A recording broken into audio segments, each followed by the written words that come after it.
করো হাত, দাও তালি, জোরে বলো জয় মা কামাখ্যা, জয় মা কামাখ্যা। আসাম রাজ্যর গুয়াহাটি শহরে নীলাচল পর্বতের একদম চূড়ায় অবস্থিত এই মন্দির, যেটি কামাখ্যা মন্দির নামে পরিচিত। সতী মায়ের 51তম সতীপীঠের মধ্যে এটি সবথেকে জাগ্রত মন্দির, কারণ এখানে সতী মায়ের যোনির অংশ এখানে পড়েছিল। অনেকটা পাহাড় বেয়ে অনেকটা গোল গোল করে ঘুরে একদম সর্বশেষ চূড়ার মধ্যে রয়েছে এই মন্দিরটি, তাই অনেক পথ পাইয়ে তোমাদের উপরে যেতে হয়। এখানে যাওয়ার জন্য তোমরা অনেক ট্যাক্সি বুক করতে পারো, এখান থেকে তোমাদের শেয়ারিং টোটো চলে, তোমরা এগুলোর মাধ্যমে যেতে পারো। তো দেখতে পাচ্ছ আমরা এখানে গাড়িটা পার্ক করে আমরা চলে যাচ্ছি মন্দিরের সামনের দিকে। এখন আমরা যাচ্ছি ভেতরে এন্ট্রি করব। তো যখনই আমরা মন্দিরের চত্বরের সামনে দিকে ঢুকে পড়লাম, এরকম অনেকগুলো পুজোর সরঞ্জাম, অনেক সামগ্রী, তার রকম মালা, অনেক জিনিস এখানে পাওয়া যাচ্ছে। তো তোমরা সামনে যখন যাবে, তোমরা এখানে পুজোর সামগ্রী যেগুলো আছে, ফল প্রসাদ, তোমরা সব এখান দিয়ে নিয়ে যেতে পারবে। আর সম্পূর্ণ তোমাকে এখানে যাওয়ার আগে তোমাকে জুতো খুলে প্রবেশ করতে হয়। এখানে জুতো রাখার জন্য ফ্রিতে বিনামূল্যে জুতো রাখার জন্য জায়গাও আছে। জয় মা কামাখ্যা, জয় মা কামাখ্যা। তো আমরা একদম উপর দিকে চলে যাচ্ছি এখন মন্দিরের উপরে। আর মন্দিরের উপরে কিন্তু অনেকটা সিঁড়ি বেয়ে উপর দিকে উঠতে হয়, যেহেতু এটা একদম টপের দিকে রয়েছে। আর বলা হয় এই মন্দিরটা কিন্তু অনেকটাই জাগ্রত, কেননা এই মন্দিরটা এতটা জাগ্রত যে এই মন্দিরে আসার জন্য দেশ বিদেশ থেকে নামি নামি ব্যক্তিরাও এখানে আসে এই মায়ের দর্শন করতে। এখানে এলে মা সন্তানদের কোনো মতেই ফেরান না, সবসময় তাদের আশা এবং মনোকামনা এখানে পূর্ণ হয়। তো আর এটার মধ্যে মানে কি বলবো, একটা রীতিদিবাস রয়েছে যে আগে থেকে এখানে প্রচুর এখানে বলি প্রথা চলতো, বাট এখন নাকি শুনেছি এটা বন্ধ করে দেওয়া হয়েছে। এটা 51 সতীপীঠের মধ্যে একটি সতীপীঠ, যেটাকে কোনো মূর্তি এখানে নেই। এখানে হচ্ছে মেনলি যোনি রূপে মায়ের যোনি অংশযোগ এখানে পূজা করা হয়। আর এখানে একটা মেলা হয় যেটা জুন মাসে হয়, আম্বুবাচী মেলা নামে। এই মেলার মধ্যে 4 দিন এখানে দরজা বন্ধ থাকে, মন্দিরের দরজা। সেই সময় যে আমাদের মাতা রয়েছে, সেই সময় মাসিক ধর্মে তিনি লিপ্ত থাকেন। আর সেখানে সেই কপাটটা দরজা বন্ধ করে দেওয়া হয় এবং তার উপরে যে কাপড়টি, সাদা কাপড় দেওয়া হয়। এখন 4 দিন পরে সেটা দরজা খোলা হয়, সেটা সম্পূর্ণ লাল রক্তবর্ণে সেটা নিমজ্জিত হয়ে যায়। তো সেটাকেই প্রসাদ হিসাবে বিতরণ করা হয়ে থাকে। তো আসাম রাজ্যে এই যে গুয়াহাটি আছে, এটা সব থেকে তন্ত্র সাধনার সব থেকে বড় একটা জায়গা বলে মানা হয়। দেশ বিদেশ থেকে যত রকম সাধক রয়েছে সবাই এখানে আসে তন্ত্রবিদ্যা শেখার জন্য। তো আমরা প্রথমে গিয়ে এখান থেকে প্রসাদ নিয়ে নিলাম। প্রসাদ নিয়ে মায়ের যারা দরকার আমরা পুজোর জন্য আমরা পুজোর ভেতরে চলে গেলাম। যেহেতু এখানে লাইন তোমার দুটো রয়েছে, তোমরা চাইলে এখানে ভিআইপি লাইন দিয়ে তোমরা এন্ট্রি করতে পারো। সেটার জন্য তোমাদের কুপন চার্জ বা টিকিট চার্জ তোমাকে দিতে হয়।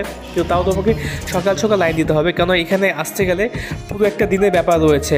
তো আমরা সেখানে সম্পূর্ণ লাইন না দিয়ে আমরা হচ্ছে গর্ভগৃহের বাইরে থেকে গিয়ে আমরা মায়ের পুজোটা দেবো, কেন আমরা বিশ্বাসী যে মন থেকে যেটাই তুমি পূজা করো না কেন সবটাই তোমার সফল হয়ে থাকে। তো দেখতে পাচ্ছ মন্দিরটা সত্যি এত একটা মানে একটা অলৌকিক মন্দির, এত শক্তিশালী একটা মন্দির, যেখানে এসে সত্যি আমি নিজেকে অনেক ধন্য মনে করছি। আর এটা কিন্তু একটা হচ্ছে এখানে একটা মানে একটা তালাবের মতো একটা পুকুর আছে। তো মানা হয় এই পুকুরে নাকি স্নান করলে ভালো, আর অনেক নাকি মনোকামনা পূর্ণ হয়। আর এই পুকুরে কিন্তু প্রচুর কচ্ছপ রয়েছে, তো সবাই এখানে স্নান করে, আর স্নান করে নাকি অনেক মানে ভালো হয় অ্যাকচুয়ালিতে, আমি শুনেছি। তো এই মন্দিরের মধ্যে অ্যাকচুয়ালি কি বলবো, এখানে মানে যোনি রূপে মায়ের যোনি জায়গায় পূজা করা হয়। আর এখানে প্রচুর তন্ত্র সাধনা হয়ে থাকে, যেটা তোমার আম্বুবাচী মেলার সময় তুমি দেখতে পাবে এখানে সব রকম। আর তাছাড়াও এখানে অনেকগুলো মায়ের মন্দির দেওয়া রয়েছে এখানে।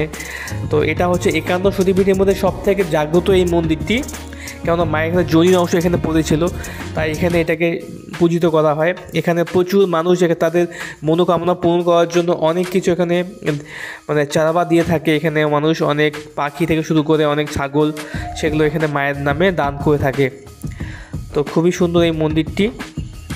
তো দেখতে পাচ্ছ এখানে এন্ট্রি গেটও রয়েছে, আর ওইদিকে একটা বলি দেওয়ার জন্য একটা জায়গাও রয়েছে স্পেশালিভাবে, যেটা দেখতে পাচ্ছ উপরে। এটা সম্পূর্ণ লাইন, এই পাশ থেকে লাইন দাঁড়িয়ে তোমার একদম পেছন দিয়ে আসতে হয়।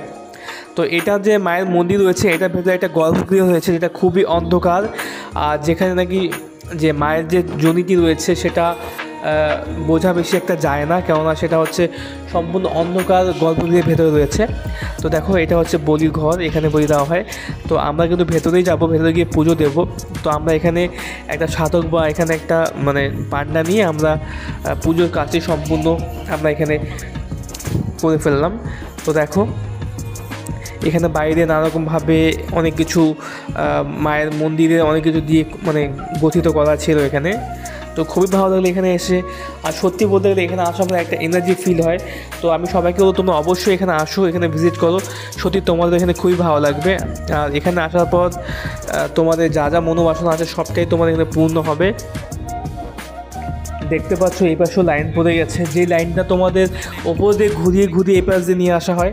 বেশ অনেকটাই লম্বা লাইনটা এখানে পড়ে। তোমাদের এখানে যদি পুজো দিতে হয় তোমাদের সারাদিন ধরে চলে, এখানে সময় লেগে যায়। তোমরা সকালে এখানে যদি ভিআইপি টিকিট নাও তো মোটামুটি 200 টাকা লাগে, ওটা তোমাকে কুপন কেটে তোমাকে সকাল সকাল লাইন দিতে হবে এবং তোমার বিকালের মধ্যে আশা করা যায় 4-5 ঘন্টার মধ্যে তোমার এটা হয়ে যাবে। তারপর আমি এখানে একটা অঞ্জলি দেখিয়ে দিলাম, এখানে পুজো দিলাম এখানে দেখতে পাচ্ছ। আর এখানে কিন্তু প্রচুর এরকম বড় বড় এরকম যে ছাগল রয়েছে, এগুলো এখানে অনেক তোমরা দেখতে পাবে, অনেক বড় বড় প্রজাতির। এগুলো কিন্তু এখানে ভগবান নামে এখানে ছেড়ে দেওয়া হয়, যাদের মানতি থাকে তারা এখানে করে থাকে।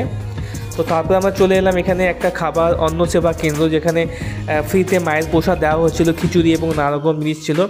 তো সেটা আমরা নেওয়ার জন্য চলে গেলাম এখানে।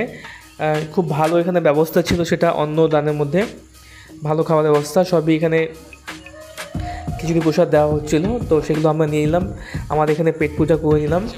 তো তোমরা যদি যাও তো অবশ্যই দেখবে এখানে অনেক রকম ভান্ডারের ব্যবস্থা করা হয়। খুবই ভালো লাগলো আমার এটা খেয়ে, কেন আমার অনেক পুজো করে অনেকটা আমরা এখানে তো অনেক খিদে পেয়ে গেছিলো আমাদের, যেহেতু আমরা উপোস ছিলাম। তো এটাই ছিল আজকে আমাদের ব্লগ। তো আশা করি তোমাদের ভালো লেগেছে।